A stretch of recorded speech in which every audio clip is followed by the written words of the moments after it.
ॐ भूर्भुवः स्वः तत्सवितुर्वरेण्यं भर्गो देवस्य धीमहि धियो यो नः प्रचोदयात्।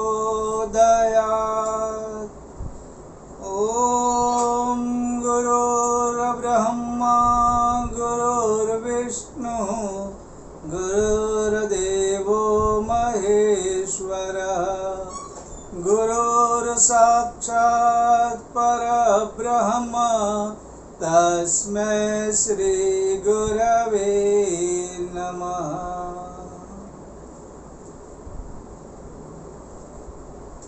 परिवर्तन ये हमेशा अपनी जगह लेते रहता है। Everything changes except change. समय हमेशा बदलता है। हमारा एक गीत है, बदलो अपनी चाल नया जमाना आ रहा है। अपनी चाल बदलो। पुराने ढर्रे पर चलते रहेंगे और समय नया आएगा तो कैसा रहेगा? वह ठीक नहीं रहेगा। युग तो बदल रहा है, युग तो बदल रहा है और बदलना जरूरी है, और बदलना जरूरी है। वो अब भी बदल जाएं, वो अब भी बदल जाए कि जिनको गरूर है,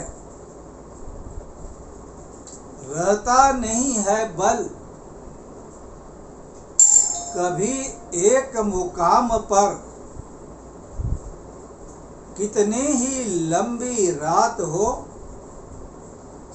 ढलती जरूर है वो। और अभी समय कुछ ज्यादा बदल रहा है। ये युग परिवर्तन की बेला। कभी कभी एहसास होता है कि बहुत कुछ गलत हो रहा है। देश में और विश्व में इतना परिवर्तन आ रहा है और ये परिवर्तन ऐसा लग रहा है ठीक नहीं। कभी सोचा नहीं था उतनी बुरी बातें और घटनाएं घट रही हैं, लेकिन इससे कुछ घबराना नहीं। कुछ अच्छा होने के लिए कुछ बुरा होते रहता है। सर्जन के लिए ध्वंस होते रहता है। सवेरे का सूरज उगने के लिए गहरी रात होती है। ऐसा होते रहता है। लेकिन हमारे कई ऋषियों ने, कई महान पुरुषों ने और बहुत से लोगों के अनुभव ने ये कहा है कि सब कुछ बदलता है और कभी कुछ ज़्यादा नुकसान होता है तो समझने का कुछ अच्छा होने वाला है। अगर गहरी रात है तो सवेरा और ज़्यादा प्रकाशमय होने वाला है। अगर ध्वंस हो रहा है, विसर्जन हो रहा है, तो कहीं पे बहुत बड़ा सर्जन होने वाला है। ऐसी सोच हमें जरूर रखनी चाहिए और वैसा ही अगर हम करते रहेंगे तो आहिस्ता आहिस्ता उज्जवल भविष्य आएगा। लेकिन समय बदलने के साथ हमको भी तो बदलना पड़ेगा ना। हमें भी बदलना चाहिए। हम कहेंगे नहीं हम तो जैसे हैं वैसे ही रहेंगे, हम पुराने ढर्रे पर चलते रहेंगे, हम हमारे विचार पुराने जमाने के रखेंगे, हम अपने रीत रिवाज वैसे ही रखेंगे, हम हमारी सोच को बिल्कुल नहीं बदलेंगे,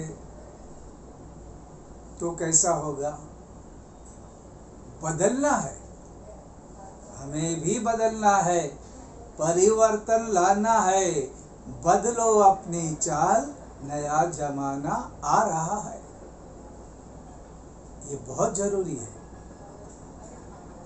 और जब कोई अच्छे विचारों से जुड़ता है, देखो परंपराओं का अपना एक स्थान है,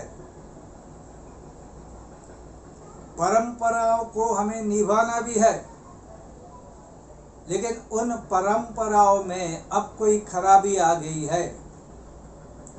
अगर अब कुछ ठीक नहीं है, हो सकता है उस वक्त वह ठीक थी, आज वो गलत है, तो हमें इतनी हिम्मत रखनी चाहिए कि हम उसे फेंक दें, उसे दूर भगाए और कुछ नई चीजें जो हमारे लिए अच्छी है, समाज के लिए अच्छी है, उसे हम अपनाएं। और हम लोग नसीबदार इसलिए हैं कि हमको ऐसे गुरुदेव मिले जो वेद उपनिषद और ऋषि परंपरा, भारतीय संस्कृति की बातें उन्होंने हमें समझाई और साथ साथ विज्ञान को भी हमारे जीवन में लाया। तो हमारा अध्यात्म विज्ञान से जुड़ा हुआ है। श्रद्धा है, लेकिन अंधश्रद्धा को स्थान नहीं। आस्था और भावना का स्थान है, लेकिन मूढ़ मान्यता को हम स्वीकार नहीं करते। और ये बहुत अच्छा है। कई मानसिक बीमारियां ये गलत विचारों के कारण हमारे जीवन में प्रवेश कर जाती है। ये जो मानसिक स्थिति, अस्थिरता और मानसिक अस्वस्थता, बीमारियां जो हमारे में आती है, उसके बारे में हम कभी बात करेंगे। लेकिन हम लोगों को सावधान रहना चाहिए। एक बार एक लंगड़ा और अंधा एक घर में रह रहे थे। उस घर में आग लगी, सब लोग भागने लगे, ये दोनों रह गए। कोई उनको बचाने वाला नहीं, क्योंकि जान तो सबको प्यारी होती है। तो वे तो भागते गए। अब ये क्या करे? ये अंधा इसको दिखता नहीं, ये लंगड़ा इसको मालूम है दिखता है, लेकिन वो दौड़ नहीं सकता, उसके पैर नहीं। लेकिन भगवान ने उन्हें बुद्धि दी थी। तो क्या हुआ? लंगड़े ने इसको समझाया और अंधे ने उस लंगड़े को अपने कंधों पर ले लिया। ये जो है लंगड़ा, वो रास्ता दिखा रहा है और अंधा चलने लगा। धीरे धीरे वे अपना रास्ता खोज पाए और बच गए। तो कभी कुछ कमियां हो तो भी अगर हम अच्छे लोगों से दोस्ती करते हैं, अध्यात्म में जाते हैं, आपको ये पता होगा हमारे गणित में 1 और 1 2 होते हैं। अध्यात्म में 1 और 1 11 होते हैं। रामकृष्ण परमहंस और विवेकानंद दोनों जुड़े तो कितनी बड़ी कमाल की समर्थ गुरु रामदास और शिवाजी जुड़े तो कितना बड़ा काम किया। चंद्रगुप्त और चाणक्य, विरजानंद और दयानंद, और अर्जुन और कृष्ण, हनुमान और राम, ये सब जुड़ते गए और कितने बड़े युग परिवर्तन का काम किया। इतना कुछ किया जो असंभव लगता है। हमारे जीवन में भी जब अध्यात्म में आते हैं तो हमारी भी कुछ कमियां हैं, औरों की कुछ कमियां हैं। अगर हम मिल जाए और मिलकर कुछ समाज का, कुछ हमारा, कुछ भारतीय संस्कृति का, कुछ विश्व शांति का काम करें तो बहुत अच्छा काम कर सकते हैं। अगर नहीं करेंगे तो कुछ नहीं होने वाला। लेकिन हम ये कर सकते हैं। कुछ हमारी कमजोरियां, कुछ उनकी कमजोरियां। जैसा पत्नी और पत्नी के बारे में ऐसा ही कहता है कि कुछ कमियां पति की है, कुछ कमियां पत्नी की है, दोनों मिलके एक साथ होकर। अब अक्सर ये लोग भूल जाते हैं और पत्नी पत्नी का कलह होता है, क्योंकि ये मानने को तैयार नहीं कि हमारी कुछ कमियां हैं। जो पति पत्नी एक दूसरे की कमियां को समझकर दोनों मिलके एक शक्तिशाली युगम बनाते हैं, वे बहुत अच्छा परिवार और समाज भी बना सकते हैं। ये बहुत ही अच्छा है और बहुत ही सिंपल है। तो ये जो है, ये अंधा और लंगड़ा, इन्होंने जो कुछ भी किया, ये कहानी हमारे लिए है कि हमारी भी कुछ, हम तो कुछ बड़े नहीं हैं, संपूर्ण नहीं है, पूर्ण नहीं है, लेकिन हमारी कमजोरियां और दूसरों की कमजोरियां हम मिल के हम एक अच्छा कार्य कर सकते हैं। अध्यात्म में संघ भावना का इसलिए महत्व है और इसलिए सभी को संघ में रहना चाहिए। कोई अपने आप को लीडर समझ ले और बाकी लोगों का अपमानित करना शुरू कर दे, बाकी को गिराए, तो वह संघ को तोड़ने का काम करता है। आज नहीं तो कल वो संघ को तोड़ता है। ऐसे कितने किस्से हुए, बड़े बड़े संघ भी ऐसे लोगों के कारण टूटे। तो कभी भी ऐसा नहीं होना चाहिए।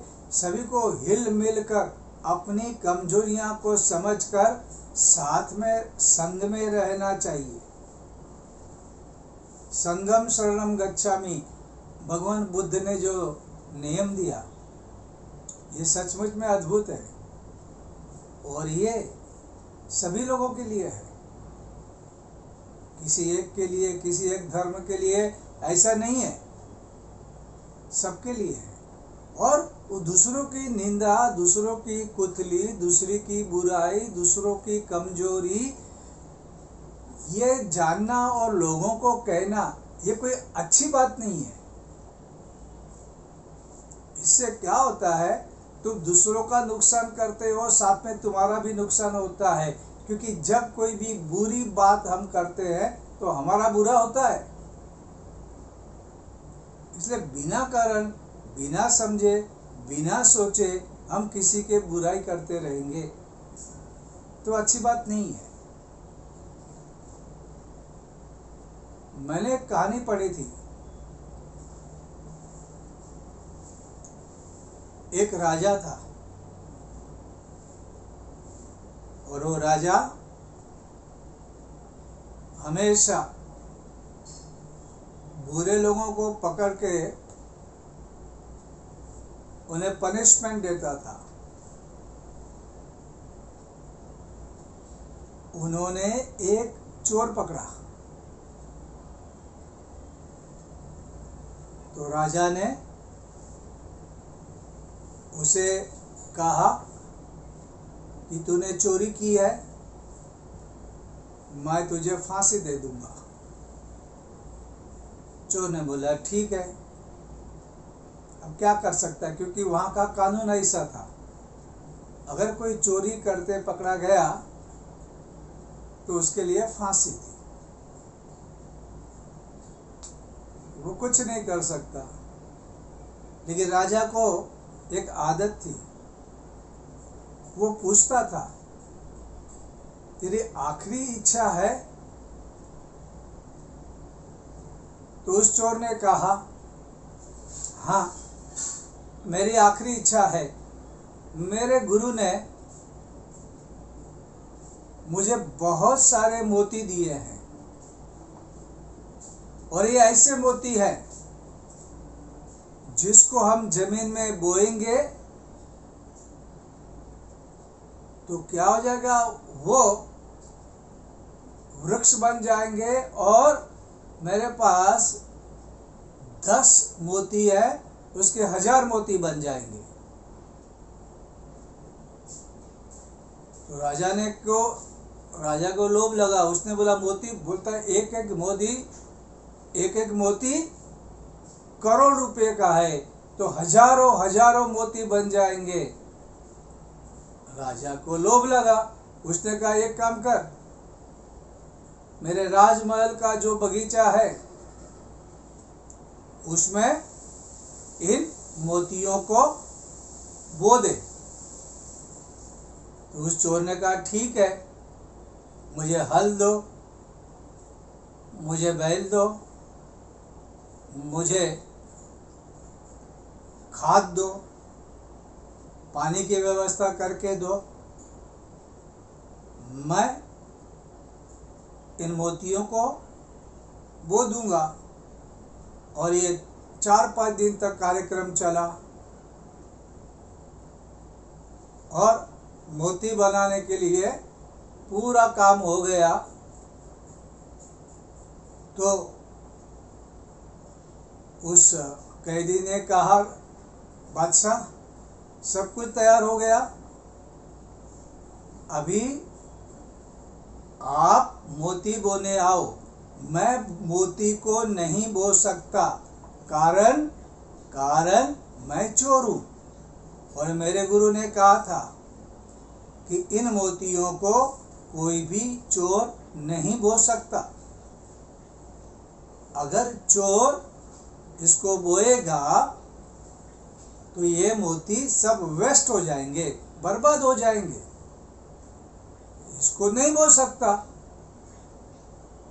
इसको तो सिर्फ सज्जन जिसने जीवन में कभी चोरी नहीं की वो बो सकता है। मैं तो चोर हूं, मुझे तो सजा मिली है, राजा आप बो दो, आपने तो कभी चोरी नहीं की होगी। राजा वजीर को देख रहा है, क्योंकि राजा को मालूम था कि भाई उसने भी तो छोटी मोटी बहुत सारी चोरियां की और कभी कभी तो इस चोर ने तो छोटी चोरी की, उन्होंने तो कितनी बड़ी बड़ी चोरियां की है, तब तो वो राज संभाल पा रहा है। तो उसने देखा ठीक है मैंने चोरी की, मेरे वजीर ने नहीं की होगी, उसकी तरफ देखा, प्रधान की तरफ देखा, सेनापति की तरफ देखा, सेनापति ने सैनिक की तरफ देखा, सैनिक ने नौकर की तरफ देखा। वो देखा तो कोई भी आगे आने को तैयार नहीं, क्योंकि सभी ने चोरियां की थी, बिना चोरी का कोई भी नहीं था। अगर चोरी की है तो मोती को बो नहीं सकते, अगर बोएंगे तो मोती वेस्ट हो जाएंगे। सब एक दूसरे का मुंह देखने लगे, परेशान हो गए। और फिर राजा ने कहा अरे चोर, अरे कैदी, हम सब लोग चोर हैं, हम सब लोग चोर हैं, हमने सभी ने चोरियां की है, फिर तुझे ही सजा क्यों दे, जा तेरी सजा मां। और सचमुच में हम जब दूसरों की निंदा, दूसरे की बदनामी, कुथली करते हैं तो कुछ हमारे अंदर भी होती है ना, हम गंभीरता से नहीं लेते हैं। जीसस का एग्जाम्पल आप सबने सुना होगा। उस जमाने में बच्चलन और पापी औरत को लोग पत्थर से मार डालते थे, तो वैसा चल रहा था। कुछ लोग औरत को पत्थर से मार रहे थे और कहते थे ये लड़की बच्चलन है, तो पत्थर मार मार के उसको मार देने के लिए तैयारी कर रहे थे। जीसस वहाँ निकले, उन्होंने बोला आप जरूर मारो, जरूर मारो अगर ये पापी है, लेकिन एक बात सुन लो, उसको वही पत्थर मारे जो पापी ना हो। और सबके हाथ थम गए, रुक गए, क्योंकि सभी ने तो पाप किए थे। ये तो पकड़ा गया और चोर, न पकड़ा गया वो बादशाह। सभी लोगों ने पाप किया था, सभी लोग रुक गए। जीसस ने कहा अगर आप लोगों ने पाप किए तो आप इसको कैसे मार सकते हैं, किस तरह से मार सकते हैं? तो वो बच गए। कहने का ये अर्थ बिल्कुल नहीं है कि बुरे लोगों को छोड़ो, बुरे लोगों को बख्शो, बुरे लोगों का सामना करना है, बुरे लोगों को पनिशमेंट भी देना है, बुरे लोगों को सीधा भी करना है। लेकिन जिनमें थोड़ी सी बुराई हो, वो बुराई हमारे अंदर भी हो, और फिर हम लोग सतत लोगों को परेशान करते रहे, सतत लोगों की बदनामी करते रहे, और जो अच्छा हो उसकी बुराई करे, वो सबसे बड़ा पाप है। और ऐसे लोगों को सीधा भी करना चाहिए, क्योंकि दुनिया में अच्छे लोग भाग्य से होते हैं। अगर ऐसे अच्छे हुए लोग हुए और उनको बदनाम करके उनके अच्छे कामों को रुकवा कर उन्हें परेशान करके कोई आदमी अगर शान से जीता है तो उसे रोकना है, लड़ना भी है। इसलिए तो कहा गया है आने वाली पीढ़ी ये नहीं पूछेगी कि बुरे लोगों ने क्या किया, वो पूछेगी बुरे लोग बुरा कर रहे थे तब अच्छे लोग क्या कर रहे थे। अच्छे लोग कुछ भी नहीं करते, अहिंसा परमो धर्म ये बातें करते रहेंगे तो कैसे चलेगा? वो तो करना ही है। आतताई को मारने के लिए तो महाभारत में भी कहा गया है, यानी बुरे लोगों को बख्शना है, बुरे लोगों की प्रशंसा करना है, बुरे लोगों से डर के रहना है, बुरे लोग पावरफुल है चलो होने दो, ऐसा बिल्कुल नहीं करना। अगर अच्छे लोग मिलते हैं उसका जतन करो, उनका पालन करो, उन्हें बचाओ, उनको साथ दो। ऐसे लोगों को बदनाम मत करो जो अच्छे हैं। और आजकल ऐसा ही हो रहा है, बुरे लोगों से कोई भी लड़ने को डर रहा है और अच्छे लोगों को कोई भी आदमी बिना कारण परेशान करता है, क्योंकि अच्छा आदमी कुछ भी नहीं करने वाला है, बुरा आदमी उनको सीधा कर देगा। क्या मतलब है? बुरा आदमी बुरा है, वो कुछ भी करेगा इसलिए डर के रहने का। अच्छा आदमी कुछ भी नहीं करना है तो उसको बदनाम करो, बैठे बैठे बदनाम करो। ऐसा नहीं होना चाहिए। और ये कार्य अच्छी तरह से समझ के करना चाहिए। हमारा जीवन ऐसा ही है, तो सोच समझ के करना है। तो समय जैसा बदल रहा है वैसे हमको भी बदलना है। बहुत सारी चीजें बदल रही है, समय ज्यादा बदल रहा है, हमको भी बदलना है। हमारे रीति रिवाज जो गलत है उन्हें बदलना है। अंधश्रद्धा अगर कहीं पे बढ़ रही है उसे दूर करना है। देवी देवताओं से डर कर नहीं रहना है। किस देवी की पूजा में गलती हो गई और उसने श्राप दे दिया, उससे सत्यानाश कर दिया, ऐसा कभी होता नहीं। अगर कोई ऐसा लिखा भी गया है तो लिखने वाले भी लोग बेकार लोग हैं। ऐसा नहीं होता है कभी भी। कोई किसी को परेशान नहीं कर रहा। देवी हमारे पितृ, ये सब कौन है? हमारी रक्षा करने वाले हैं, हमको बचाने वाले हैं, हमको आगे ले जाने वाले हैं। अब उनसे कैसे डरोगे? पितृ तुम्हारा बर्बादी करने के लिए क्यों आ जाएगा? अगर ऐसा लगता है तो उनकी सेवा करो, बड़े लोगों की सेवा करो। आपको सेवा करने के लिए कह रहे हैं लोग, डरने के लिए नहीं कह रहे हैं। और अगर ये भूत प्रेत के बारे में रात दिन सोचते हो, टीवी में और न्यूज़पेपर में ऐसी गंदे गंदे आप कहानियाँ सुनते हो, देखते हो, और फिर आपको लगता है कि रात को 12 बजे भूत आया और ये प्रेत आया और ये आया, उसने ये कर दिया, वो कर दिया। अरे कुछ भी नहीं हुआ, ये मानसिक बीमारियां हैं भाई। ये मानसिक बीमारियों को निकालने के लिए मन को थोड़ा मजबूत करना सीखो। कमजोर मन, ये मानसिक बीमारियां हैं। अब इतना हिम्मत मत हारो। ऐसा कोई किसी को परेशान करने के लिए नहीं बैठा। देवी देवता, पितृ कुछ नहीं खराब करने वाले आपका। ये आप जो भय को पैदा करते हैं, वो भय आपको डराता है। डरा मन कमजोर होता है और इसलिए आप कभी प्रेम को महत्व नहीं देते। तो प्रेम के बारे में जब बात करते हैं तो प्रेम 3 प्रकार के। एक प्रेम होता है जो हम शरीर से करते हैं,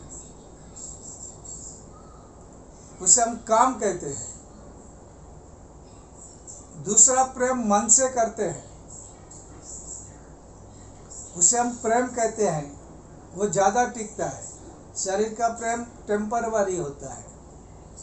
और फिर आत्मा का प्रेम जन्मों जन्म तक रहता है, जिसे हम प्रार्थना भी कहते हैं। प्रार्थना तभी होती है जब आत्मा से, परमात्मा से प्रेम होता है। प्रार्थना कोई छोटी बात नहीं। और ये सब जब हम समझ पाते हैं तभी हम लोगों को पता लगता है। इसे परम पूज्य गुरुदेव ने जो विचार क्रांति की बात की है, तो हमारे विचारों में परिवर्तन लाना चाहिए। चीजें तो बदली, मिट्टी के बर्तन में खाते थे, अब कांच के और प्लास्टिक के बर्तन में खा रहे हैं। पहले चूल्हे पे बनता था, अब गैस पे बन रहा है, अब इलेक्ट्रॉनिक चीजों में खाना बन रहा है। ठीक है, लेकिन ये सब बदल रहे हो तो अपने विचारों को भी तो बदलो। विचारों को भी तो बदलना है ना, हमारी भावनाओं को भी बदलना है, हृदय को बदलना है, हमारे इमोशंस को बदलना है। तो ये सब करना है, धीरे धीरे करना है, लेकिन ये हमें जरूर करना है। आज के लिए बस।